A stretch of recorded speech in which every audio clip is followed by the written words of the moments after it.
Hi, guys. I just wanted to cover a few things because I think over the last few months, we've seen where the Black manosphere has really grown, and I'm very impressed with the different sectors that have grown.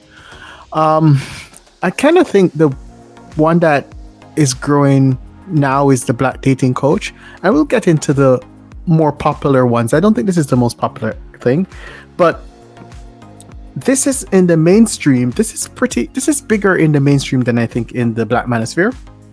The dating coaches, I think, in the manosphere are focused more on women, letting women know about what is desired and what is desirable.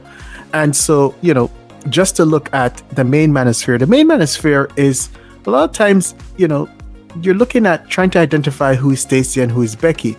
And this is really, incel theory, but, basically Stacy is what I think among the incels and some red pillars that this is the ultimate woman, while Becky is, by the dating coach, hey, this is a woman that you actually need to marry. But there's a big issue is that there is this tendency to think, let's try to get as many Stacys and then, after a few years settle down with a Becky. But one of the issues is in the Black manosphere is that the focus is less on this. The focus is more on women, and that's where I think it's different between the mainstream and the Black manosphere. And we'll talk about that more. I don't like this focus of the dating coaches because there is an imbalance in the number of Black women to Black men. I mean, the last time I looked, it was about 2.8 million more Black women than there are Black men. So Black men's dating choices are phenomenal. They're phenomenal. But I think what it is that Black men, a lot of men want women way out of their league, and that creates their problem. So they're ignoring a large swath of the population because they want, the Stacy, right? Then you have the B1 leaders. Now, these guys, honestly, these guys put in the hard work. They did, and no one should disrespect them. They put in the hard work years ago, and they helped to get a lot of equality and all of that stuff. And right now, a lot of these guys, they were not there. Like, they were not in the 60s, being hit with batons and all of that stuff, but they were the children of these guys. And they still are fighting hard to keep the Black community together. They're having a difficult time because as we'll go forward, we'll see that a lot of the newer manosphere folks are not B1. They're B1 friendly, but they're not B1. They do not see the biggest enemy as, this big, machine of, white culture trying to dominate. They don't see that. They're seeing more that they need to gain opportunities, and they're more, a lot of them, going into a gender war. And they sometimes, I think Black women, especially in YouTube and some on Twitter, see Black men as the enemy, and Black men, see that they constantly want to see, these dating coaches and that put down Black women because they think they still hold on to this thought that Black women owe them submission. But these B1 guys, as I said to you, they're not really compatible with the newer sector of the manosphere.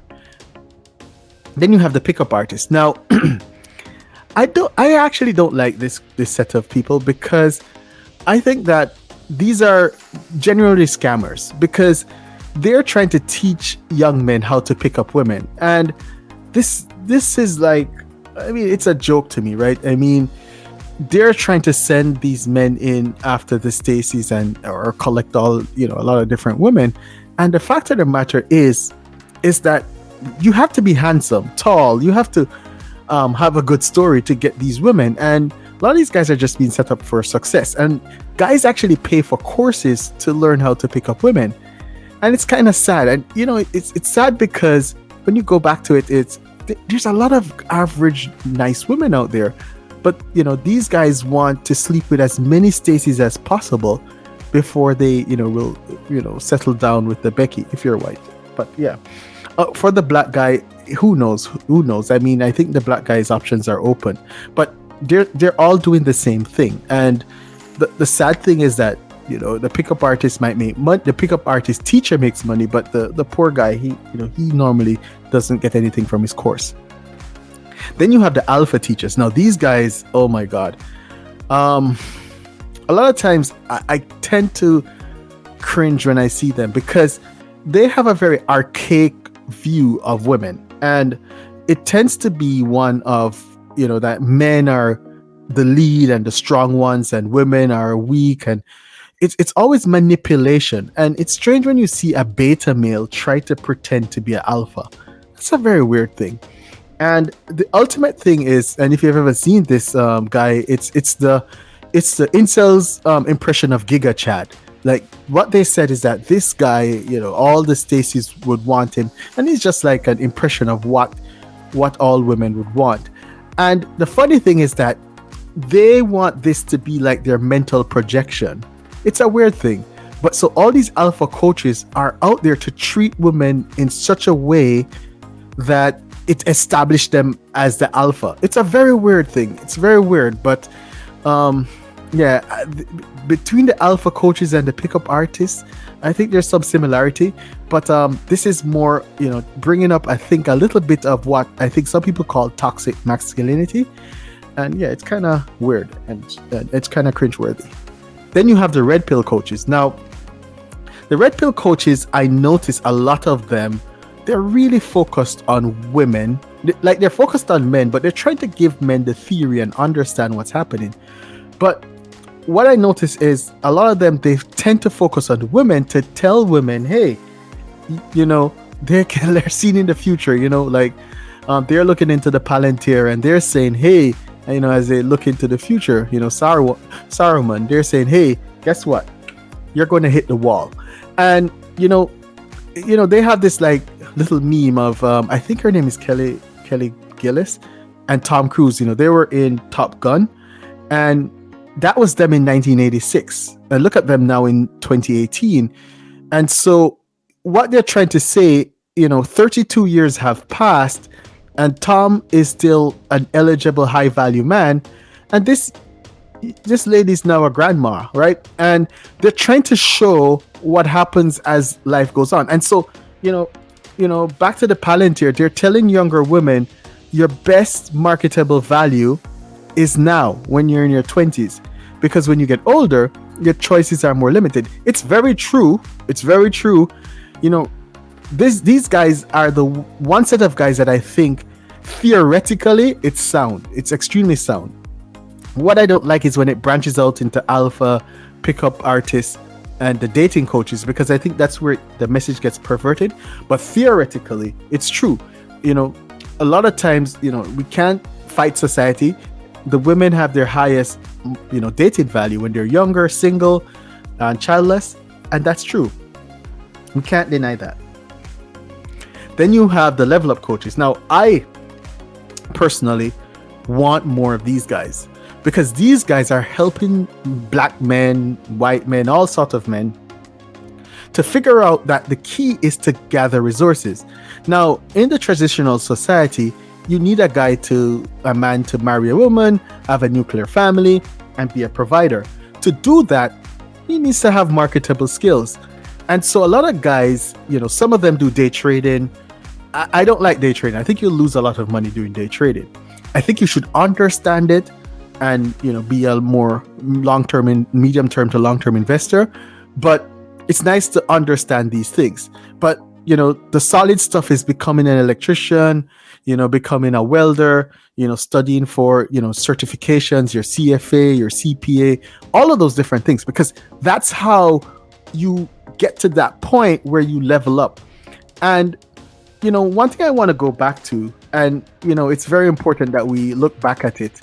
It's going back to this key thing. The key thing is, the truth is to find a normal woman, and the woman on the left, don't look at her name as Becky, because it's not that she's just white, but there are black counterparts and Latina counterparts. But it's finding a normal woman that has good traditional values and settling down and building a life together. But to do that, you definitely have to be leveled up. And that's the key. And that's why My hope for the manosphere is that this becomes the greatest focus. Because if this is the greatest focus, then you'll have a new generation of men figuring out very early that they need these professional certifications. They need all of these things.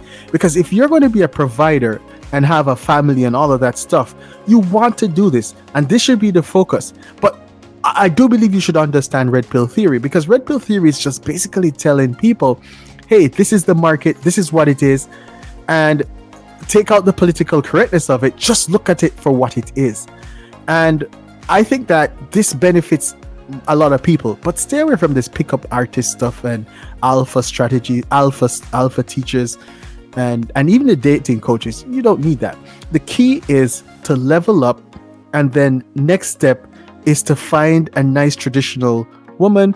And I am an old fogey. I will still believe in having activities, traveling, doing all those things to meet someone organically rather than online, and your friend network and all that. But that should not be your biggest concern. Your biggest concern always is to start earning enough money so that you can start to buy a house, do the things that you need to do, because you have to get yourself ready.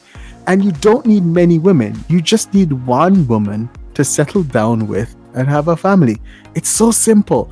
But we have complicated it because of the fact that the dating market is so alluring. To stay in the market, to look for this Stacy, to become this guy who just sleeps around. Honestly, that's an empty life to look for. For society to work, we need people to continue to build on themselves so they can continue to maintain the society. Thank you, guys.